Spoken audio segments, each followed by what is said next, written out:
बिस्मिल्लाहिर्रहमानिर्रहीम।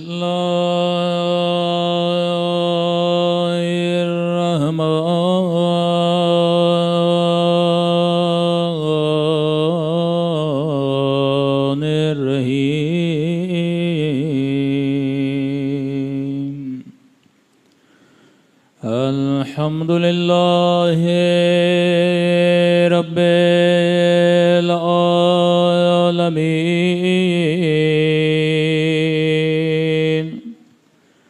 अल्हम्दुलिल्लाहि कमा हुवा अहलुहु। अस्सलातु वस्सलामु अला सय्यिदिल मुरसलीन व खातमिन नबिय्यीन अबिल क़ासिम मुहम्मद अल्लाहुम्मा सल्लि अला मुहम्मद व अला आलिहि तय्यबीन ताहिरीन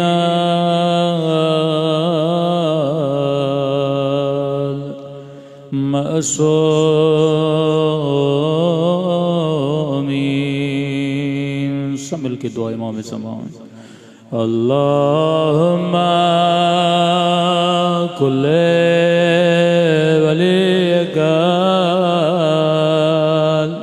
हुज्जत इब्ने हसन सलवातुका अलैहि व अला आबाए फी हाज़िहि अस्साअ व फी कुल्लि वलियान व हाफ़िज़ान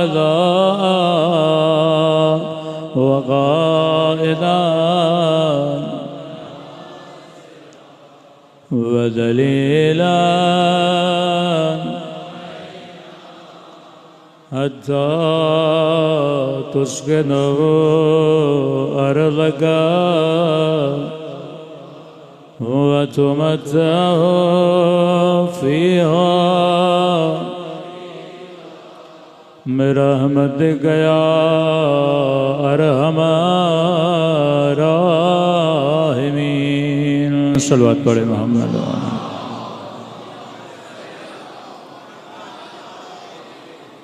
बिस्मिल्लाहिर्रहमानिर्रहीम। रब्बि इश्रह ली सदरी व यस्सिर ली अमरी वहलुल उक़दतम मिन लिसानी यफ़क़हू क़ौली। अम्मा बाद फ़क़द क़ाल सुब्हानहु व तआला फ़ी मुहकम किताबिह बिस्मिल्लाहिर्रहमानिर्रहीम वल अस्र इन्नल इंसाना लफ़ी ख़ुस्र इल्लल्लज़ीना आमनू व अमिलुस्सालिहात। सल्लल्लाहु अलैहि मुहम्मद व आले मुहम्मद।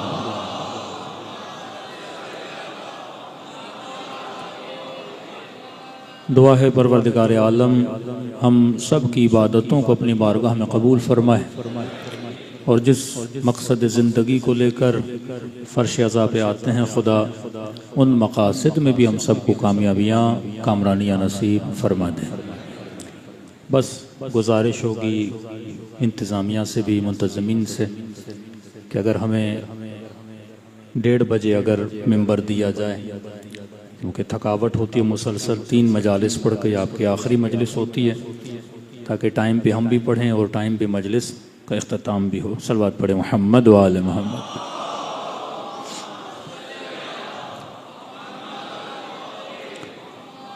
कल आपकी खिदमत में अर्ज़ किया कि तशय्यो शिया एक फ़िरक़े का नाम नहीं बल्कि तशय्यो एक नेटवर्क का नाम है। और ये जैसे जैसे ज़माना गुज़रेगा आपको इस चीज़ का एहसास भी होगा। बिलख़स 12 दिन की जंग में बहुत कुछ दुश्मन के सामने, दुनिया के सामने आया हुआ कि मुसलमान तो बहुत हैं दुनिया में। आज आप ये कहें कि नमाजियों की कमी है, कमी नहीं। हाजियों की कमी है, कमी नहीं। उम्रे करने वालों की कमी है, रोज़े रखने वालों की कमी है, आबिदों की कमी है, नहीं मेरे अजीज़। सवाल यह है कि आज जंग फ़िक्र है। अब एक फ़िक्र बातिल पे अगर 10 मुल्क मुसलमान के जमा हो जाएं, 20 मुल्क वेस्टर्न कंट्रीज़ के जमा हो जाएं, वो फ़िक्र पे जमा हुए हैं। इशू ये है कि आप एक मुल्क बनाते हैं पाकिस्तान। अब सवाल है कि पाकिस्तान में फ़िक्र कौन सी चलेगी। आपने एक प्लॉट लिया कि या मुसलमान रहेंगे, दूसरा प्लॉट लिया या हिंदू रहेंगे। लेकिन सवाल है कि जिस प्लॉट पे मुसलमान रहेंगे उनकी फ़िक्र भी मुस्लिम वाली होगी कि नहीं। उस प्लॉट पे अगर हिंदू रहेंगे तो फ़िक्र हिंदू वाली होगी कि नहीं। एक फिल्म मुसलमान बनाता है, एक फिल्म हिंदू बनाता है। तो मुसलमान जब फिल्म बनाएगा तो उसमें फ़िक्र मुस्लिम होगी कि नहीं। फ़िक्र मुस्लिम क्या है? कायद आज़म ने कहा कि हमारा कल्चर अलग है। कल्चर कहाँ से निकलता है? फ़िक्र कहाँ से निकलती है? आप जिस अक़ीदे को मानते हो, जिस मज़हब को मानते हो, वो चीज़ आपके वजूद के अंदर, आपके कल्चर के अंदर जुड़ी होती है। मुसलमान है तो हिजाब करेगा, मुसलमान है तो नमाज पढ़ेगा, मुसलमान है तो कुर्बानी करेगा। अब कुर्बानी में जो जानवर इस्लाम ने इजाज़त दी सबकी करेगा, भैंस भी काटेगा, गाय भी काटेगा। मद्दे मुकाबिल एक और फ़िक्र है जिसे हिंदू बोला जाता है। अब वो गाय को अपनी माता मानते हैं और आप उसकी माता के गला काट रहे हैं। तो भाई ये समाज में दो लोग कैसे रह सकते हैं? वही कॉन्फ्लिक्ट जो पाकिस्तान में है। ये जनाब शिया है, ये जनाब सुन्नी है। सामने किसी घर का है, मसलन वो वहाबी है। आप इमाम हुसैन के मानने वाले, अमीरुल मोमिनीन के मानने वाले, जनाब सैयदा के मानने वाले, और मकतब की बुनियाद तवल्ला तबर्रा। तवल्ला मतलब अहले बैत की मोहब्बत, अहले बैत की विलायत, अहले बैत के फ़ज़ाइल। तबर्रा का मतलब अहले बैत के दुश्मनों से बेजारी। लेकिन सामने वाला जिस घर में रहता है वो उन दुश्मनों से मोहब्बत करता है। ये बिल्कुल ऐसे है कि उसकी गाय का गला काटा जाए तो माता का गला कटेगा तो हिंदू तो लड़ेगा। इसी तरह अगर आप उसके बुजुर्ग को बुला बुला कहोगे तो वो क्या होगा? लड़ेगा। तभी सोसाइटीज बनना शुरू हो गई कि जनाब ये नूर रिजविया है, ये ओल्ड रिजविया है, या अब्बास टाउन है, ये गुलिस्तान है, ये फलां है, ये फलां है, ताकि अपनी सोसाइटी में होगा। जो बोलेगा अगले को बुरा भी नहीं लगेगा। लेकिन यहां पे इमाम बारगाह बनाइए किसी वहाबी मोहल्ले के अंदर, तो वहां पे डेली झगड़ा होगा, डेली लड़ाई होगी, अगर वो गुफ्तगू हो जो उनको तकलीफ दे। अब हिंदू के सामने बकरी काटो तो मसला नहीं, लेकिन गाय काटोगे तो मसला होगा। तो अगर रहबर ने कहा कि काटना तो तुमने वैसे ही है, तो जानवर बदल दो। गुफ्तगू तो करो लेकिन तर्ज गुफ्तगू बदल दो ताकि सामने वाले को बुरा न लगे। ये नहीं कि नस्लों को न बताओ कि दुश्मन अहले बैत कौन है, लेकिन जो तुम्हारी गुफ्तगू का तरीका हो वो बदलना चाहिए। का किसी के झूठे खुदा को भी बुरा भला न कहो, क्योंकि वो उसका अकीदा है, वो उसके कॉन्शियस में वो चीज़ बैठी हुई है। नेटवर्क ऑफ अहले बैत का मतलब कि तुमने एक समाज बनाना, एक सोसाइटी बनानी है। उस समाज के अंदर अफराद रहते हैं, उनकी सोचें रहती हैं। तो आज जो जंग है वो जंग अफकार है। अब मैंने एक सोसाइटी बनाई, भाई यहां पे मसलन मुसलमान रहेंगे, दूसरी सोसाइटी में हिंदू रहेंगे। मुसलमान अगर अपनी सोसाइटी में रहेगा तो उसकी अफकार और फिक्र क्या होगी? फिक्र मुस्लिम होगी, वो फिक्र हिंदू होगी।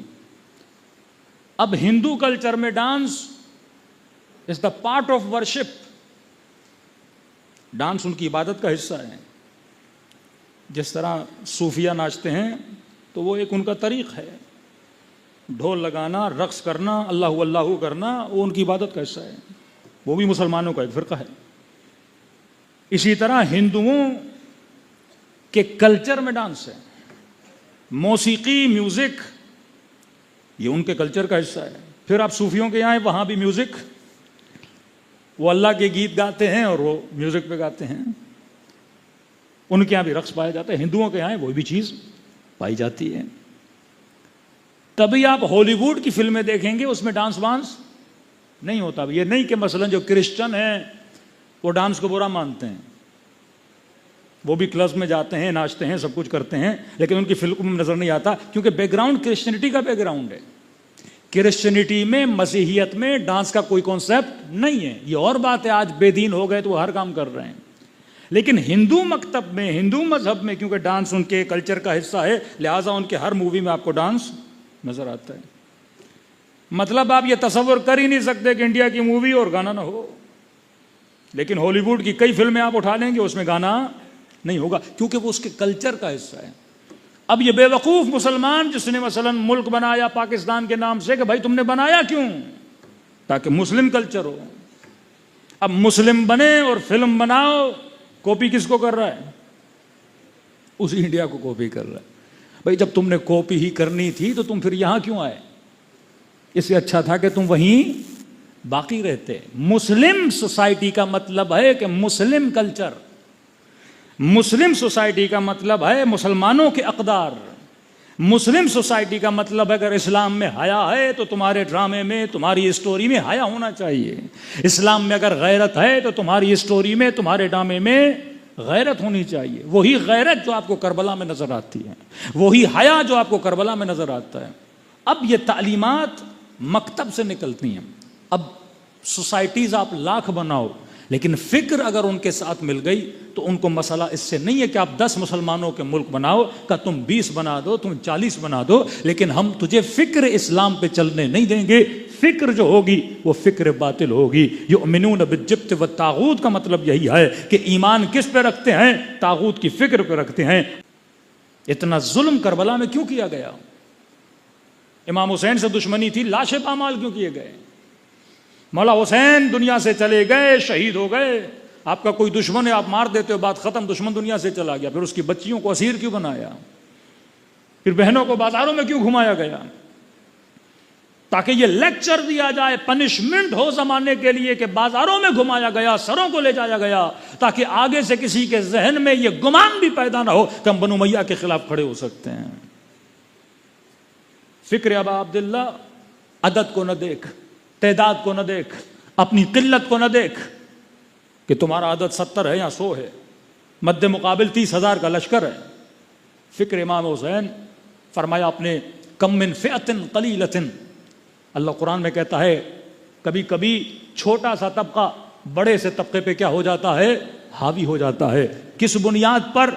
अल्लाह की ज़ात के तवक्कुल की बुनियाद पर। इमाम हुसैन को भरोसा था तो ज़ाते परवरदिगारे आलम पे भरोसा था। ये नहीं देखा कि मेरी तादाद कम है, अल्लाह पे भरोसा किया और खुदा ने उस यजीद को तबाह भी किया, बर्बाद भी किया। आज नाम हुसैन बाकी है, यजीद लानत बन चुका है। क्यों? क्योंकि वो फिक्र बातिल पर था, इमाम हुसैन फिक्र हक पर थे। ये फिक्र हुसैनी है कि किस पे तवक्कुल किया जाए? परवरदिगारे आलम पे तवक्कुल किया जाए। और दुश्मन सजा ऐसी देता है ताकि ये पनिशमेंट हो जाए, आगे कोई इस चीज को सोचे ना। मैं समय तमार को दरख्त से क्यों बांधा गया, जबान क्यों काटी गई, बाजू क्यों काटे गए, ताकि कोई फज़ाइल अमीरुल मोमिनीन न पढ़े। जनाब हुज्र इब्न उदय को जिंदा जिंदा क्यों जलाया गया? कभी इनको जलाते थे, कभी इनके सर कलम करते थे, कभी इनके जिस्मों को इबरत बनाने के लिए जनाब ज़ैद का जनाजा सरदरे दारे हुकूमत लटकाया गया। और कितने दिनों तक वो लटकता रहा ताकि लोगों के जहनों में इंतकाम का ख्याल ना आए, हुकूमतों के खिलाफ और जालिमों के खिलाफ क़ियाम करने की फिक्र पैदा ना हो।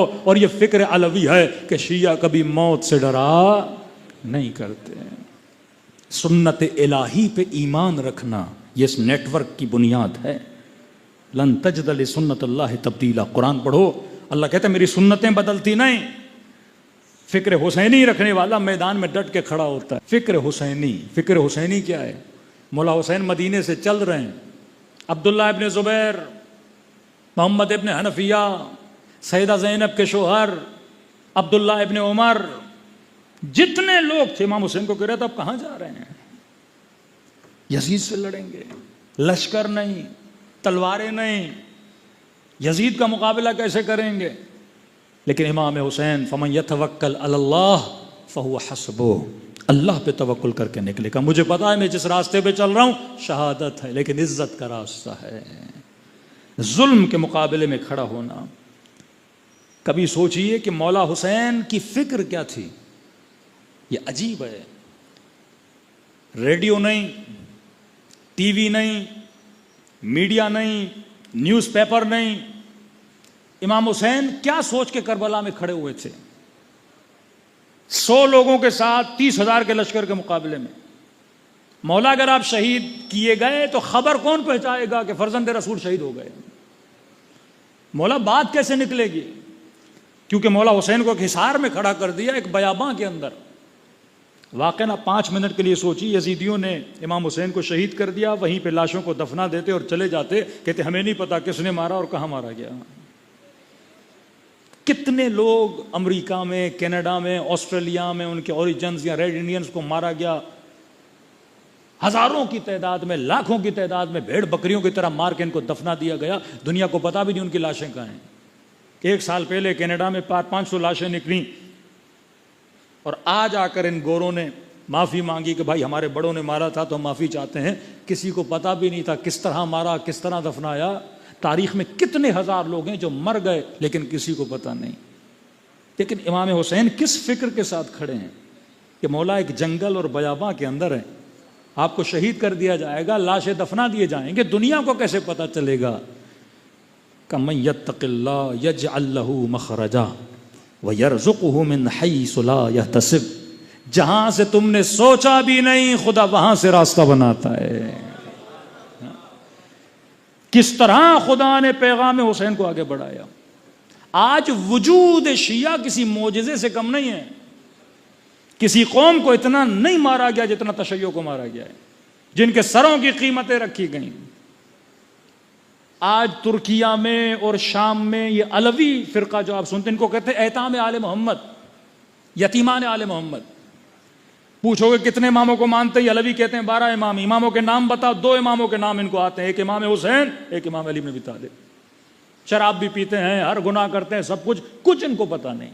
ये उसी जमाने में कुछ पहाड़ों में भाग गए, कुछ कहां चले गए, इस कदर इन पे जुल्म हुआ, आज उनको पता भी नहीं कि हमारी असलियत क्या है, हमारी हक्कानियत क्या है। जिनके सरों की कीमतें रखी गई, जिनको इस कदर कत्ल कर दिया गया। और आज के ज़माने में अक़लियत में आप हो, लेकिन दुनिया फ़ख्र से बोलती है कि वाक़ईन अगर जालिम के मुकाबले में किसी के अंदर जुर्रत सर उठाने की, वो अली इब्न अबी तालिब के चाहने वाले हैं। हाँ?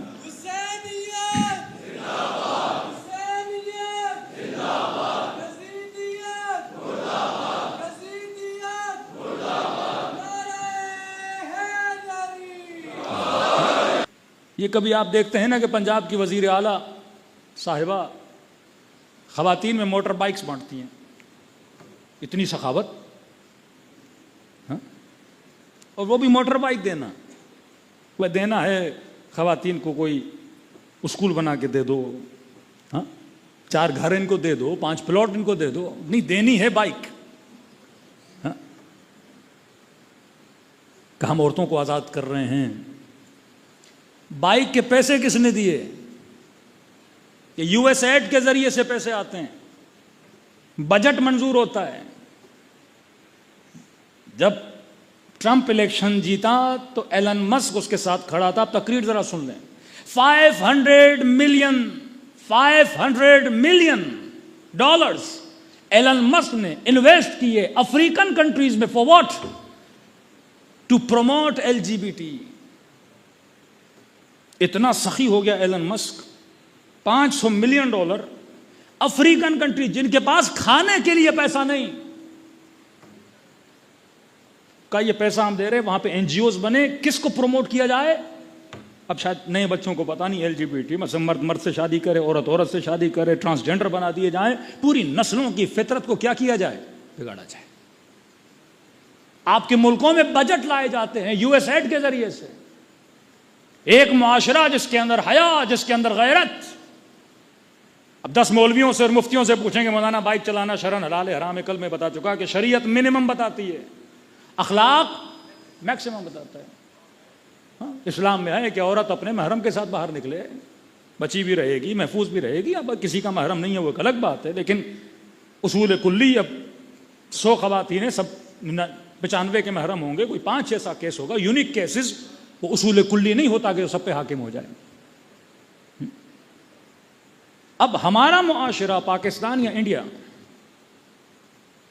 कई बेहयाइयों से बचा एक चीज की वजह से, उसका नाम है लिबास। ईरान के रअस में the man leadership Ayatollah Masood Khamenei साहब, कभी खुमैनी साहब, लेकिन हिजाब के मामले में ईरान बहुत पीछे चला गया। रीजन क्या था? लिबास। चादर तो पहना दी, पर अंदर का लिबास क्या था? मगरिबी लिबास था। वो अपने कल्चर को प्रमोट, क्योंकि कल्चर शहनशाहियत ने पहले से ही तबाह बर्बाद कर दिया था। जैसे आपके यहाँ एक फैशन शो होता है तो पाकिस्तानी कल्चर का लिबास उस फैशन शो में आता है। तो ईरानियों के पास कोई अपना फैशन है ही नहीं। जितना वहां लिबास आता है वो तुर्की से इंपोर्ट होता है। तुर्किया किसको फॉलो करता है? मगरिब को फॉलो करता है। कभी घूमना नसीब हो तुर्की चले जाइए, हाथ में एक माइक लीजिएगा, किसी भी तुर्की बंदे को पकड़ के पूछिए, कलमा पढ़ के सुना दो, किसी को नहीं आता। रोजा रखते हैं, इफ्तारी में शराब पीते हैं। तो ये तुर्की का। कभी आप यूरोप जाएं तो पता चले नहीं, तुर्कों का होटल है, रेस्टोरेंट है, तो मुसलमान घुस जाते हैं खाना खाने के लिए। वे तुर्क हैं, मुसलमान हैं।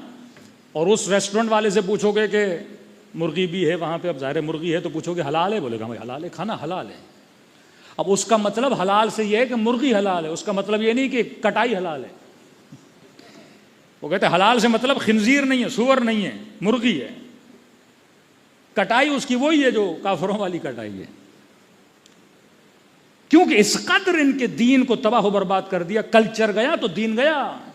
मस्जिदें खूबसूरत, करातें बड़ी अच्छी, लेकिन किसी भी जवान से पूछो, उर्दू का एक मुहावरा है कि कोई बंदा कहता है तुम्हारा मुंह लाल, फितरतन तुम्हारा रंग वो चेहरा लाल है, और मेरा नहीं है तो मैं अपने मुंह पे चपेड़े मार के तो उससे ज्यादा लाल करूंगा। तो इनका ये मिसाल है कि इन्होंने अंग्रेजों को कहा कि तुम बेहया हो, पर हम फितरतन नहीं हैं, पर इतना करके दिखाएंगे कि तुमसे भी 2 कदम आगे चले जाएंगे। और वल्लाह ये आगे हैं। अब वो पूरा कल्चर इंपोर्ट हुआ, उनका लिबास इंपोर्ट हुआ, ऊपर से तो चादर, लेकिन इंटरनल कल्चर क्या था? मगरिबी कल्चर। आपका मुआशरा बचा किस चीज की वजह से? क्योंकि हिंदुओं के मजहब में हया है। वो जिनको आप संस्कार बोलते हैं, बड़ों का अदब, माँ का अदब, बीवी के लिए बोला गया वही जो शोहर मजाजी खुदा है। मुख्तलिफ मिसालें मुख्तलिफ दी जाती हैं।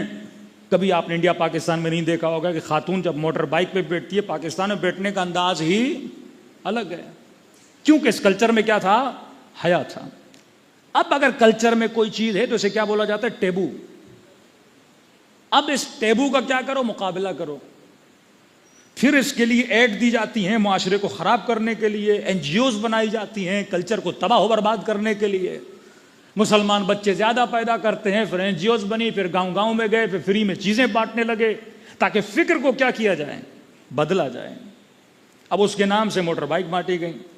अब इंडिया फिर भी अच्छा है, इंडिया में एक आती है स्कूटी, तो खवातीन ही वो ये पाकिस्तान वाली 70 और 100 इंडिया में नहीं चलाती। उनके लिए फिर खास बाइक है जिसे स्कूटी बोला जाता है, क्योंकि उस पर बैठा भी तमीज के साथ जाता है। और इन्होंने जो बाइकें बांटी वो भी बड़ी बदतमीजी वाली बाइकें बांटी। भाई एक छोटी सी मिसाल, तारीख इस्लाम का वाकया। अम्र इब्न अब्दुवद, कितना सख्त जुमला रसूल खुदा ने फरमाया कि मन लिहाजल कल्ब, कौन है जो इस कुत्ते का मुंह बंद करे? ललकार रहा है, पुकार रहा है, मोहम्मद है कोई बहादुर तो मेरे मुकाबले में भेजो।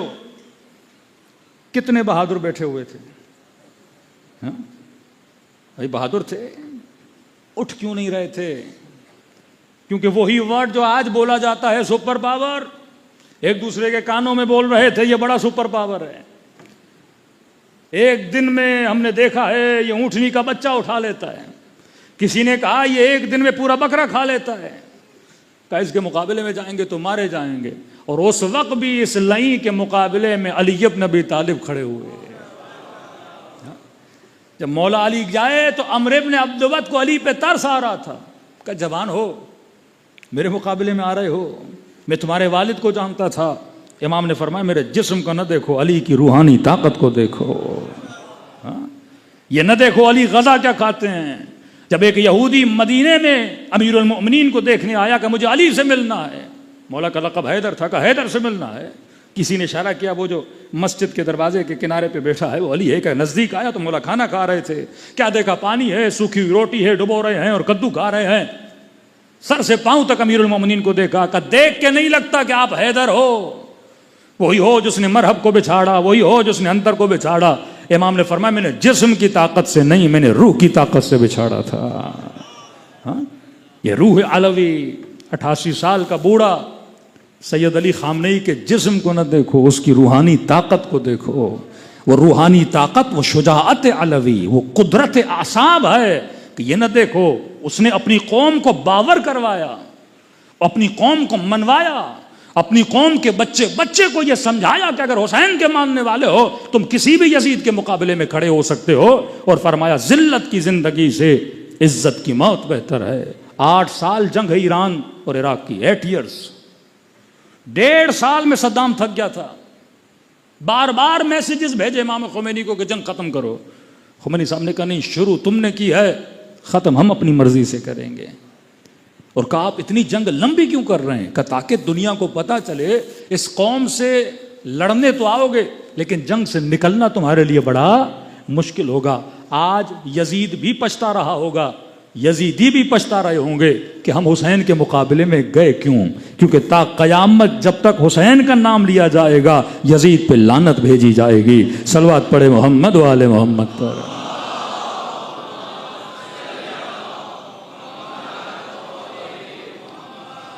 तो करबला अहले बैत ने एक फिक्र, एक नेटवर्क आपका बनाया।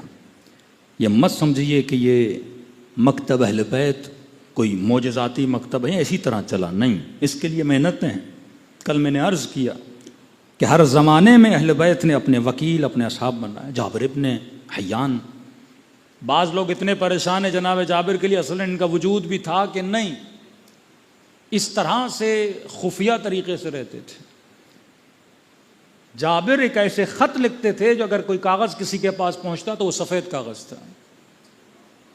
फिर वो अगर मोमबत्ती के साए में उसको रखते थे तो वो ख़त क्या हो जाती थी? ज़ाहिर हो जाती थी।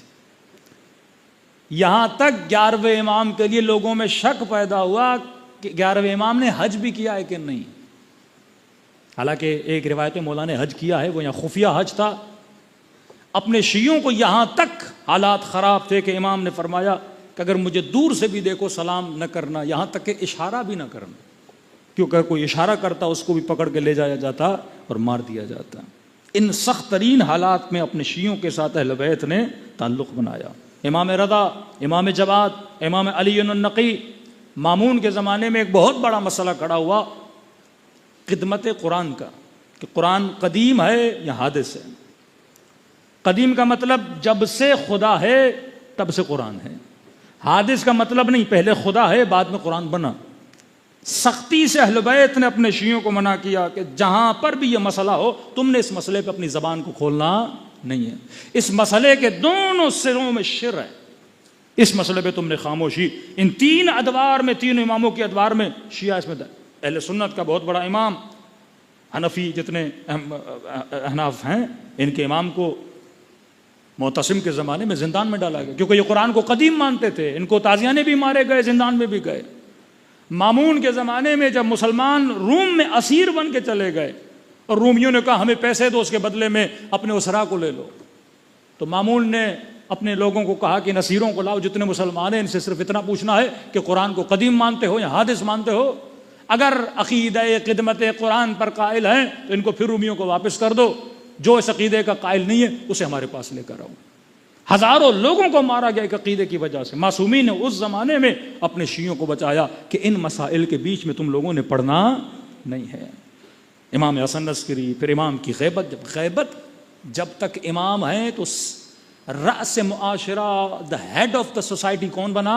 इमाम बना। खिदमत कुरान का मसला इमाम ने इशारा किया, इस पे बोलना नहीं। शिया चुप हो गए, बच गए। कई मसाइल हुए, मैंने शायद पिछले साल जिक्र किया था किस तरह इमाम ने तरबियत की। छठे इमाम जब दुनिया से जाते हैं तो मौला की वसीयत पड़ी जाती है। शिया परेशान कि छठे इमाम के बाद इमाम कौन है। फतहिया बने, इस्माइलिया बने, वाक़िफिया बने, इतने फ़िरक़े बन गए क्योंकि इस कदर निज़ाम को सीक्रेट होकर चलाया जा रहा था। अगर अलल ऐलान बता दिया जाता कि नुमाइंदे इमाम जाफ़र सादिक़ मसीह मूसा काज़िम है तो मौला को शहीद कर दिया जाता। वक्त के हाकिम ने अपने बंदों को भेजा कि जब वसीयतनामा पढ़ा जाए वहां पे खड़े हो जाना, और जब जानशीन का पता चले फौरन उसको पकड़ना और सर कलम कर देना। अब वसीयतनामा इमाम जाफ़र सादिक़ देखें कितनी टेक्निक से इमाम ने वसीयतनामा लिखा। इमाम ने कहा मेरे जानशीन कुछ लोग हैं, ये नहीं कहा एक है, कहा एक मेरा जानशीन मेरी बीवी, दूसरे मेरे जानशीन वक्त का हाकिम बादशाह जो बादशाह जालिम था, तीसरा मेरा जानशीन वाली मदीना जो सुनने आया था कि पता चले कि कौन है, चौथे मेरे जानशीन इमाम का एक बेटा था जो जिस्मानी तौर पर माजूर था, उसका नाम लिया वो, पांचवा मेरा जानशीन मेरा बेटा मूसा काज़िम। अब मजमा समझिए, आप शिया बैठे हैं और इमाम का वसीयतनामा पढ़ा जा रहा है, तो आप सारे क्या हो जाएंगे, कंफ्यूजन में चले जाएंगे कि वाकई जानशीन है कौन। बादशाह ने बुलाया वजीर को, कहा कौन है, कि क़िबला अब किसको मारूं, उन्होंने आपका नाम भी लिया, किसको पकड़ूं, मेरा नाम भी है। तो कहा लोगों का रिएक्शन का सारे कंफ्यूज थे कि जाएं तो कहां जाएं। अबू हमजा समाली बैठ के इबादत कर रहे थे, एक शख्स दौड़ा दौड़ा आया कि अबू हमजा समाली, गजब हो गया, फर्जंद रसूल इमाम जाफ़र सादिक़ दुनिया से इंतकाल कर गए, शहीद हो गए। इन्होंने गिरिया किया, कहते हैं गश खा गए, होश में आए, पहला सवाल किया कि उनके बाद का इमाम कौन है। कहा हमें भी नहीं पता, बड़ा कन्फ्यूजन है, शिया परेशान है, चाहने वाले परेशान हैं। का कन्फ्यूजन कैसा, बताओ तो सही क्या है। का वसीयत में कहा कि हाकिम भी जानशीन है, बीवी भी जानशीन है, एक बेटा जो जिस्मानी तौर पे माजूर है वो भी जानशीन है, वाली मदीना भी जानशीन है, और मूसा काज़िम भी जानशीन है। इन्होंने सुना, चेहरे पे मुस्कुराहट आई, फरमाया अल्हम्दुलिल्लाह लज़ी हदाना लिहाज़ा, खुदा का शुक्र है जिन्होंने छठे इमाम के जरिए से अबू हमजा समाली की हिदायत की। कि हम सारे कंफ्यूजन में और आप कह रहे हैं हमारी हिदायत कर दी। का कंफ्यूजन में वो हो जिसे इमाम ने तालीम न दी हो। जो इस नेटवर्क का हिस्सा है उसे कभी कंफ्यूजन में जाने की जरूरत नहीं है। कि क्या मतलब, कि तुमने शरायत इमामत नहीं पढ़े। शर्त इमाम यह है कि इमाम मर्द होगा, औरत तो का पहला ऑप्शन माइनस हो गया कि बीवी हैं, क्योंकि बीवी तो औरत हैं, मर्द तो नहीं है, वो माशरे को लीड कैसे करेंगे। दूसरी शर्त इमामत, इमाम जालिम नहीं होता। का ये वाली मदीना और हाकिम कौन है, जालिम है, वो भी इमाम नहीं हो सकते। तीसरी शर्त यह है कि जो इमाम होगा उसके बदन में जाहिरी कोई ऐब नहीं होगा। का जो बेटा माजूर है वो तो इमाम हो ही नहीं सकता। ऑप्शन एक ही है, मूसा काज़िम अलैहिस्सलातु वस्सलाम का।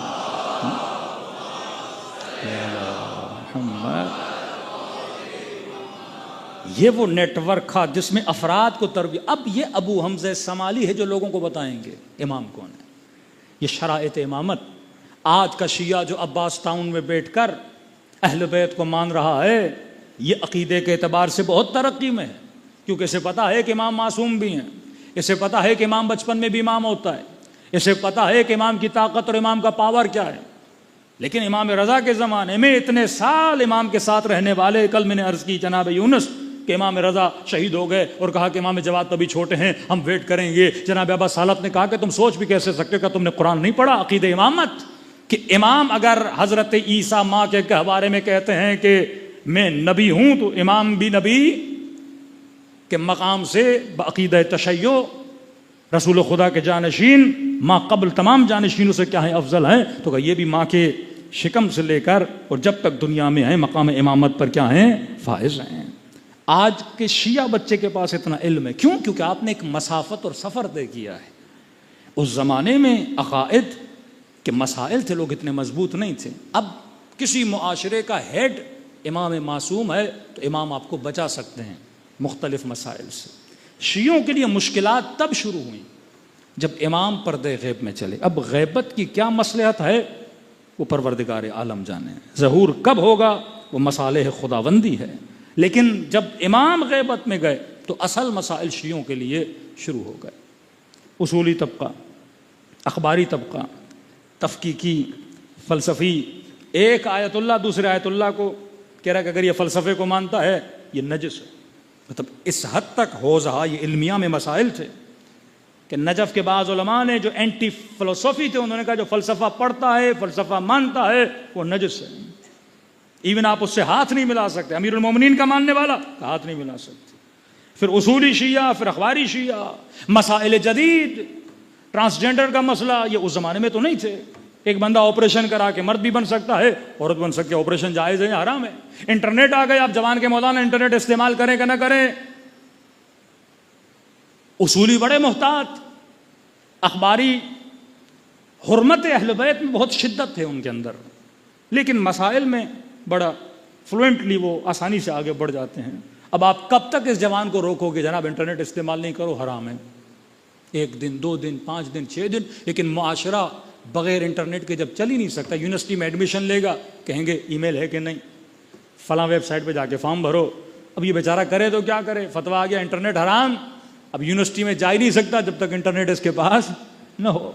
तो आप चीज़ों, टेक्नोलॉजी का मुकाबला नहीं कर सकते। मसाइल बढ़ते गए, इमाम मौजूद नहीं है, मतलब पर्दे गैब में है, टेक्निक्स बनानी है। इस कदर जुल्म हुआ, शहीद अव्वल, शहीद सानी, इनको शहीद कर दिया गया। इनके जनाजों को शाम की शामात की गलियों में घुमाया गया, इनके जनाजों को जलाया गया। ये 2 किताबें, किताब लुमातुद दिमिश्किया, दिमिश्क क्यों कहते हैं, क्योंकि दिमिश्क में लिखी गई थी। यानी आपके सारे फ़िक़ी मसाइल की बुनियाद इन किताबों की वजह से है। ये किताब शहीद अव्वल, शहीद सानी शाम के जिंदानों में बैठ के लिखी, और बेचारे ने जिंदान की दीवारों पे लिखी। इसके पास स्याही नहीं थी, अपने खून को निकाल के उसे स्याही बना के इस किताब को दीवारों पे लिखा। फिर शहीद सानी आते हैं, इस किताब के नुस्खों को उतारते हैं, फिर उसकी शुरुआत आ जाती हैं। आज आपके हौज़े इल्मिया में पढ़ाई जाती हैं, और आपके जितने फ़िक़ी मसाइल हैं इन किताबों से निकलते। इतनी आसानी से चीज़ें आप तक नहीं पहुँची। ये वो नेटवर्क था जो अहले बैत ने तालीम दी और जो आज तक मौजूद है। तो जब तक जहनों को और फ़िक्रों को फ़िक्र अहले बैत से नहीं मिलाया जाएगा, तब तक माशरे तरक्की नहीं कर सकते। सल्लल्लाहु अलैहि मोहम्मद व आले मोहम्मद।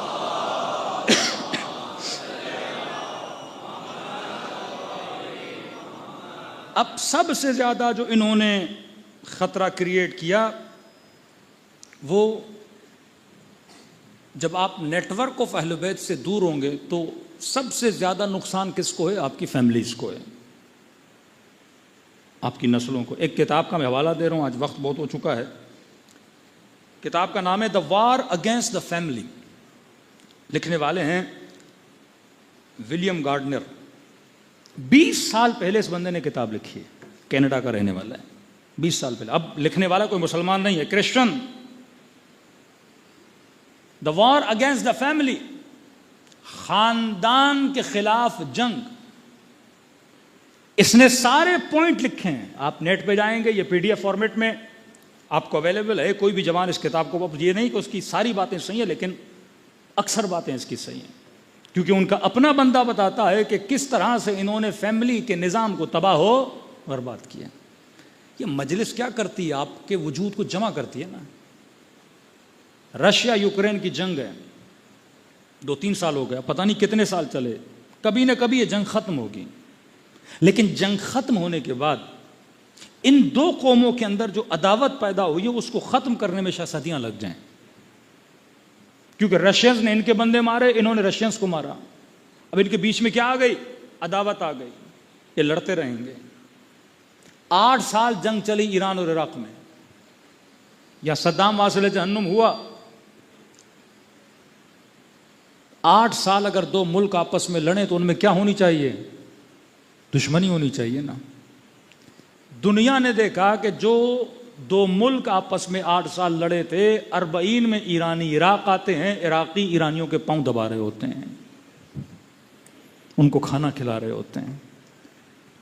इतनी जल्दी मेलाप किसने करवाया, हुसैन इब्न अली ने, करबला ने। 2 भाई आपस में बात न करें, लेकिन मजलिस सुनने के लिए हुसैन उन्हें कहां बुलाएंगे, फर्श अज़ा पे। 2 बहनें आपस में नाराज हों, 2 मोमिन एक दूसरे का चेहरा न देखना चाहें, माली मसाइल, कर्जे के मसाइल, झगड़े, एक दूसरे के ऊपर FIR कटवाई हुई हैं, लेकिन इमाम हुसैन उनको बुलाएंगे फर्श अज़ा पे कि यहां आकर बैठ। इन्नी सिल्मुन लिमन सालमकुम व हरबुन लिमन आरबकुम, ये हमारे दिलों को कौन जोड़ रहा है? अब अब्दुल्लाह हुसैन, फर्श अज़ा एक सिस्टम का नाम है, एक कल्चर का नाम है, ये एक तहजीब है कि यहाँ नस्लों को बनाया जाता है। आज हम बाकी हैं तो इस फर्श अज़ा इमाम हुसैन की वजह से। 8 साल जंग लड़ने वाली कौमें इस तरह घुल मिल जाती हैं, दुनिया परेशान होती है, क्योंकि वो निज़ाम है जो अहले बैत अलैहिस्सलातु वस्सलाम ने दिया। इमाम खुमैनी फरमाते हैं अगर मुहर्रम और सफ़र न होता तो इस्लाम न होता। अगर तशय्यो से मुहर्रम और सफ़र को निकाल दिया जाए तो शियों के पास कुछ बाकी नहीं रहता। यही फर्श अज़ा है जो जवानों को नमाजी बनाता है, यही फर्श अज़ा है जो ख़वातीन के हया को बाकी रखता है, जो आपके वजूद में गैरत को उजागर करता है। अब जाके इस बुक को ज़रा पढ़ लीजिएगा, इसके पॉइंट काफ़ी लंबे हैं, मैं कल उसकी जिक्र में आऊँगा कि इन्होंने किस तरह मगरबी सोसाइटी के अंदर फैमिली इसको तबाह किया, और वाकई वो तबाह हो गए क्योंकि उनके पास कोई हुसैन इब्न अली नहीं था। अब वही तबाही हमारे माशरे में आ रही है। चंद नुकात। पहली तबाही, पहले मर्द और औरत का जो ताल्लुक था वो निकाह के जरिए था, फिर कॉन्सेप्ट ऑफ बॉयफ्रेंड और गर्लफ्रेंड लाया गया, जिसको कहते हैं वाइट मैरिजेस, सफ़ेद शादी। सफ़ेद शादी का मतलब विदाउट एनी निकाह, बगैर निकाह के दो लड़के लड़की जहां दिल चाहे रहें, ताल्लुक बनाएं। वो मुआशरा जिसके अंदर हलाल ज़ादे थे, निकाह के जरिए से जो बच्चा होता है वो हलाल ही होता है। आज वहां पे देखिए 100 बच्चे होंगे तो आप देखेंगे 75 बच्चे ऐसे हैं जिनके बाप का पता नहीं है। वो मुआशरा जिसमें लोग बच्चों से प्यार किया करते थे, इन्होंने बच्चों की जगह पे जानवरों को रिप्लेस कर दिया। अब ये बूढ़ी खातून, अब ये जवान घर में बच्चा नहीं है लेकिन इसकी गोद में या बिल्ली मिलेगी या कुत्ता मिलेगा या कोई और जानवर मिलेगा। अक़दार मुआशरे को कैसे औरत जो मरकज़ हया, मरकज़ इफ़्फ़त, उसे एक प्रोडक्ट बना दिया, लज्जत का प्रोडक्ट, एक टूल बनाया। सिर्फ इसका इस्तेमाल लज्जत है, जिस्मानी का इस्तेमाल है। आज वक्फों में देखिए, ड्रामों में देखिए, एक औरत किस लिए आती है? सिर्फ जिस्म की नुमाइश के लिए। पूरे सिस्टम और मुआशरे को इन्होंने काट के तबाह बर्बाद कर दिया। फर्श अज़ा, जिक्र इमाम हुसैन, फ़िक्र अहले बैत। जब तक जुड़े रहोगे इस सिस्टम अहले बैत से, नस्लें भी बचेंगी, बच्चे भी बचेंगे, इज्जत भी बचेगी, हया भी बचेगा, क्योंकि ये इमाम हुसैन हैं जिन्होंने हमारी दुनिया भी बचाई है और हमारी आखिरत भी बचाई है। सलवात पढ़े मोहम्मद वाले मोहम्मद पर।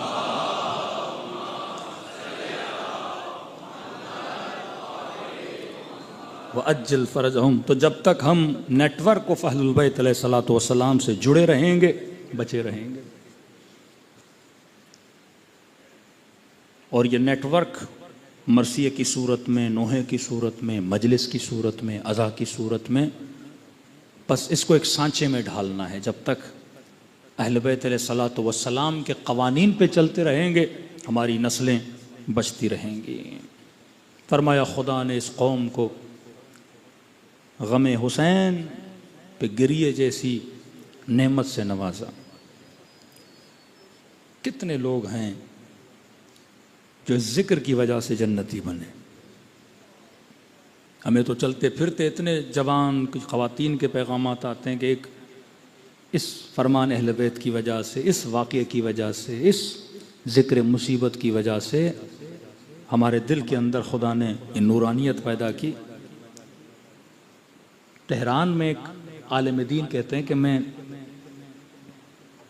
अपनी शख्सी लिबास में था, मामा वगैरह नहीं था, कहते हैं अपने काम करने के बाद रोड से गुजर रहा था तो रोड पे खातून खड़ी थी, हिजाब विजाब सही नहीं था और ज़ाहिर ज़रूरतमंद थी, किससे पैसे मांग रही थी, किसी से क्या, और गालिबन कोई जवान गुजरता था उसे गुनाह की दावत भी दे रही थी पैसों के लिए। तो कहते हैं मैंने देखा जवान औरत है, खातून है, तो मैंने कहा आप ये क्या कर रही हैं? तो कहा क्या करूं, मुझे ज़रूरत है, पैसे की ज़रूरत है, मैं बेवा हूं, मेरे घर पे 2 यतीम बच्चे हैं, पीने के लिए दूध नहीं है, मजबूर हूं रोड पे आके खड़ी हो जाऊं, गलत भी करना पड़े करूं ताकि अपने बच्चों को पेट जाके पालूं। ये इस आलिम ने अपनी जेब से कुछ पैसे निकाले, इस खातून के हाथ पे रखे, बस को 40,000 50,000 इसके हाथ पे रखे, कि ये इतने पैसे तुम्हें दे रहा हूं, शायद तुम्हारा महीना इससे चल जाए, लेकिन एक शर्त है, ये जो कर रही हो तुम्हें अच्छा लगता है? कहते नहीं, किसकी फितरत को अच्छा लगेगा भीख मांगे, गलत काम करे? नहीं, मुझे अच्छा नहीं लगता। का जिंदगी में तुमने अपनी जात पे बहुत भरोसा किया होगा कि आज निकलूंगी, ये काम करूंगी, इतने पैसे लेकर घर आऊंगी, बच्चों का पेट पालूंगी, मैं तुम्हें इतने पैसे दे रहा हूं कि महीने का खर्चा तुम्हारा चल जाएगा, लेकिन एक शर्त है, इमाम हुसैन पे भरोसा कर, अब अब्दुल्लाह हुसैन पे, और जब तक ये पैसे तुम्हारे पास हैं मौला हुसैन से वादा कर कि कोई गुनाह नहीं करोगी, और बोल के मौला मैं वादा कर रही हूं कि कोई गुनाह नहीं करूंगी। अगर इमाम हुसैन राह न दिखाएं, मसला हल न करें, अगर तुम्हारे पैसे खत्म हो जाएं, फिर तेरी मर्जी जो मन में आए कर।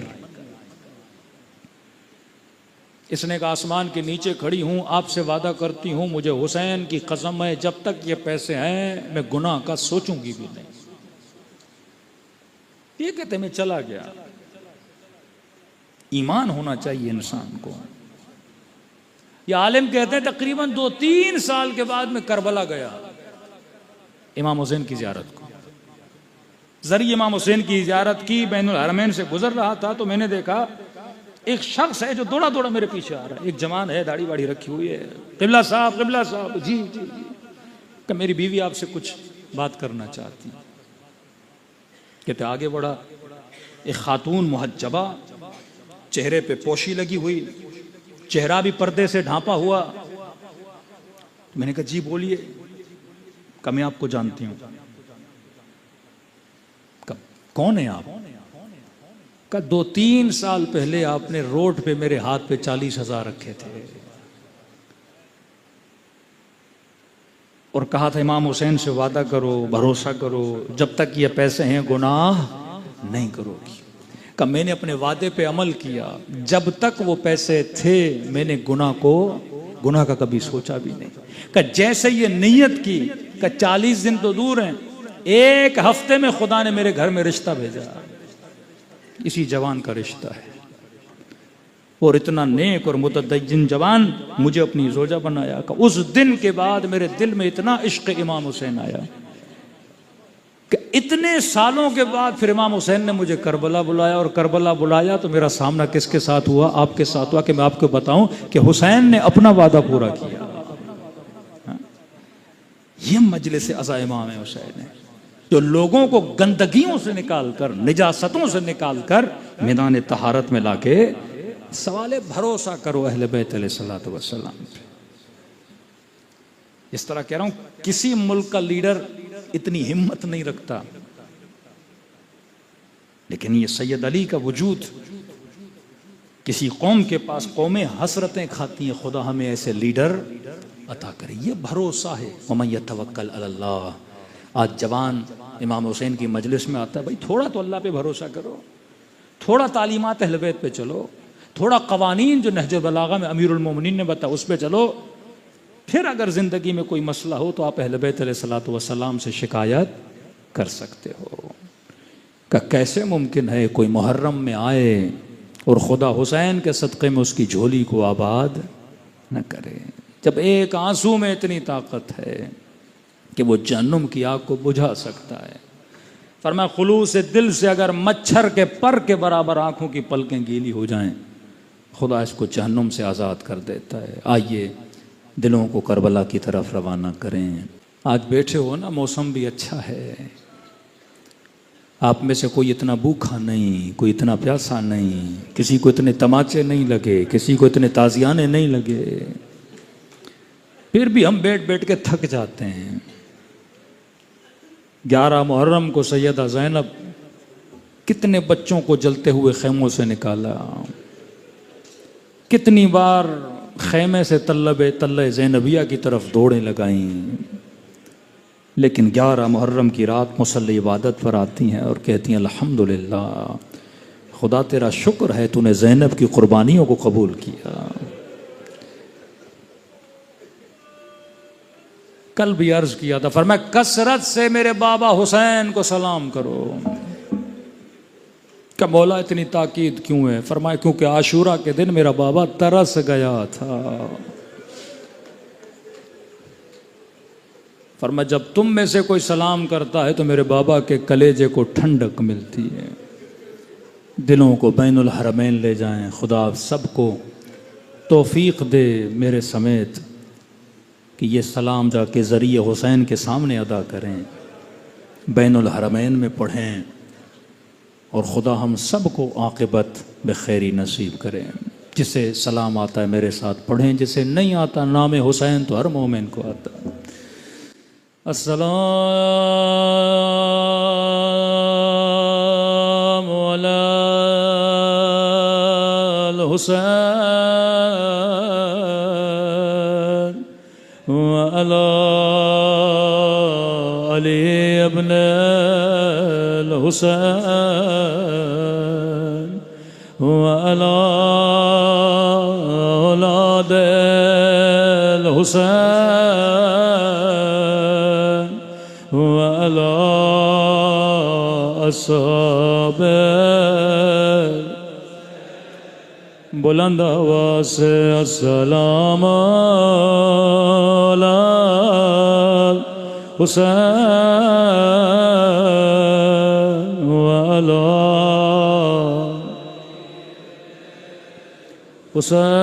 हुसैन व अला औलाद हुसैन व अला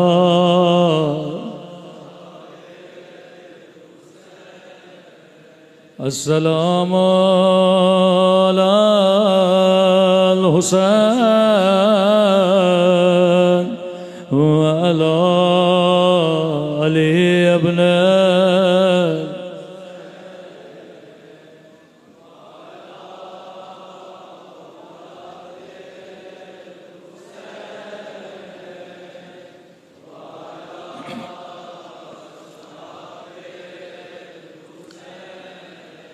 मेरा सलाम हो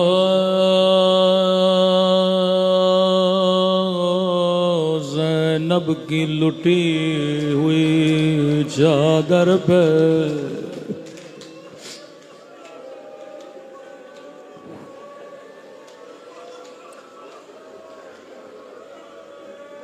कुछ ज़ियारत नाहिया के सलाम, ये सलाम मेरे नहीं इमाम ज़माना के सलाम है। सुनोगे मौला अपने जद के मज़ाहिब कैसे पढ़ते थे। मेरा सलाम हो उन नन्हे से रुखसारों पे,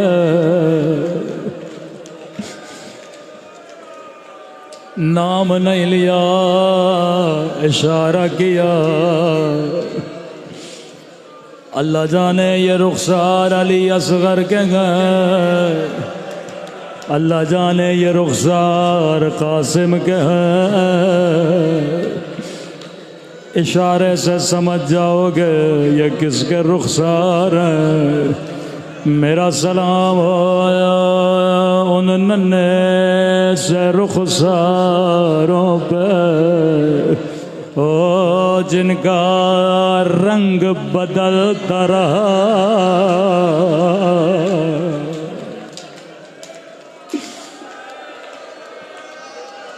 मुझे नहीं पता रंग कैसे बदलता है। कभी शिमर के तमाचों ने रंग नीला किया,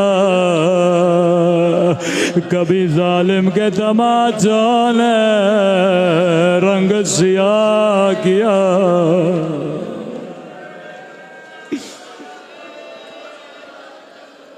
आवाज जरा सही कर दें। बड़ा रोए अहल बैत रुखसारों की वजह से।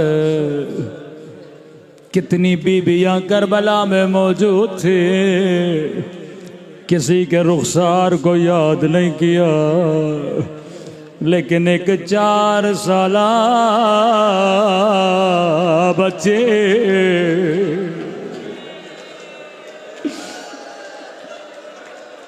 जिसके रुखसारों को याद करके मौला ज़ारो क़द्दार रो रहे हैं। रुखसारों की कहानी, इस जुल्म की दास्तां बड़ी पुरानी है। हर इमाम इस चेहरे के जख्मों की वजह से बड़ा रोया है। मैं अक्सर अपनी मजलिसों में कहा करता हूँ, अगर मदीने में जुल्म न होता, कभी करबला में जुल्म न किया जाता, अगर मदीने में बेअदबियां न होती, कभी करबला में बेअदबियां न की जाते। इमाम हसन एक जाकिर के ख्वाब में आए, फरमाया जाकिर तू मेरे शियों को मेरे असली मसाइब क्यों नहीं सुनाता? क्या मौला मैं सुनाता हूँ, हसन वो इमाम है जिसे 2 मर्तबा कफन दिया गया। जब जनाजा घर में वापस आया, सैयदा ज़ैनब ने कहा, हसन मैंने तो सफ़ेद कफन पहनाया था, कफन को खून से रंगे किसने किया? मौला मैं शियों को सुनाता हूँ, जिगर के टुकड़े तश्त में बाहर आए। मौला मैं सुनाता हूँ, किसी इमाम को इतना शियों ने तंग नहीं किया जितना जमाने के लोगों ने इमाम हसन को तंग किया। मौला सारे मसाइब पढ़ता हूँ, फरमाया जाकिर जी ये मेरे मसाइब है, पर मेरी असली मुसीबत नहीं है। मेरे शियों को बताया करो मेरी असली मुसीबत क्या है। कब मौला खुद बताइए। अब इमाम हसन अपनी ज़बान से बयां कर रहे हैं, फरमाया जाकिर मेरी असल मुसीबत मदीने की एक गली में है। हुसैन छोटे थे, मैं बड़ा था, जब किसी जालिम ने मेरी नजरों के सामने मेरी अम्मा के चेहरे पे तमाचा मारा था।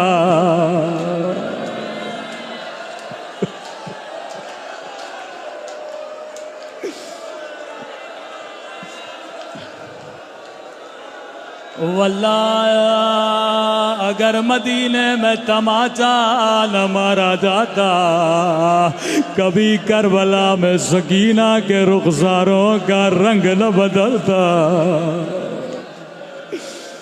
जुल्म की अब्तदा मदीना, जुल्म की इंतहा करबला। फरमाते जाकिर मुझे बाद में पता चला, जब अम्मा बाबा से बात करती थी अपने चेहरे पे चादर रखती थी, कहीं अली की निगाह रुखसार पे न पड़ जाए। मौला ये मजमा तेरी गैरत पे कुर्बान, लेकिन हाय अली ज़ैनुल आबिदीन आंखों से देखते रहे, बहन तमाचे खाती रहे।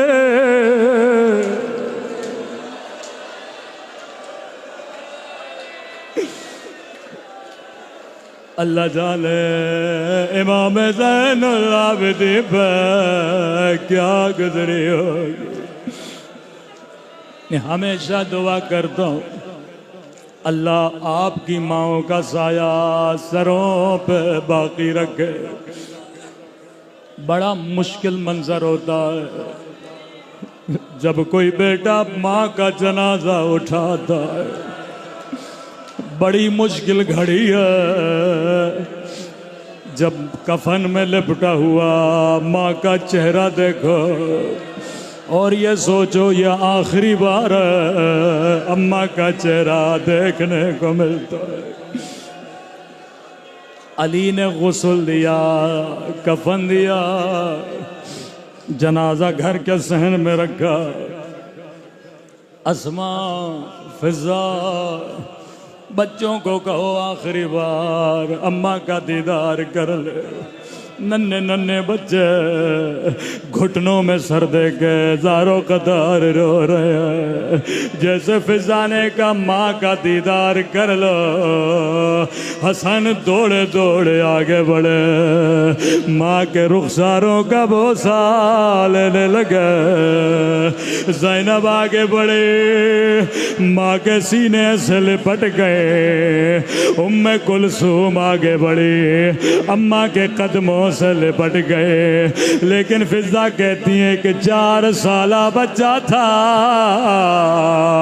घुटने में सर दे के कमीज को दांतों में जकड़े हुए, हुसैन क्या माँ से खुदा गाफिल नहीं करोगे? हुसैन क्या अम्मा से नाराज हो? रोकेगा अम्मा फिजा, जब तक अम्मा नहीं बुलाएंगे मैं नहीं जाऊंगा।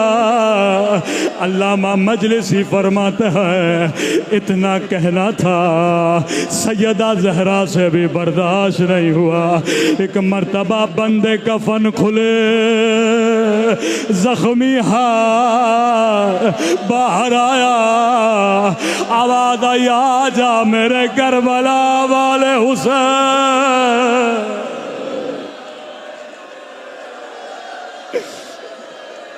आजा मेरे 3 दिन के प्यासे हुसैन। बच्चे दौड़े दौड़े माँ के बदन की तरफ गए। अर्शे इलाही पे कोहराम बपा हुआ, आवाज आई अली बच्चों को माँ से जुदा करो। ये मंजर मलाइकों से देखा नहीं जाता। मौला दौड़े दौड़े आगे बढ़े, हुसैन को सीने से लगाया, ज़ैनब को सीने से लगाया। कभी सर का बोसा, कभी चेहरे के बोसे। मैं कहूँगा आए मलाइकतुल्लाह करबला में कहाँ थे जब एक 4 साला बच्ची बाबा के बदन पे गिरी है? किसी ने सीने से नहीं लगाया। यहाँ शिमर आगे बढ़ा, बच्ची को बालों से उठाया, इतने जोर से तमाचे मारे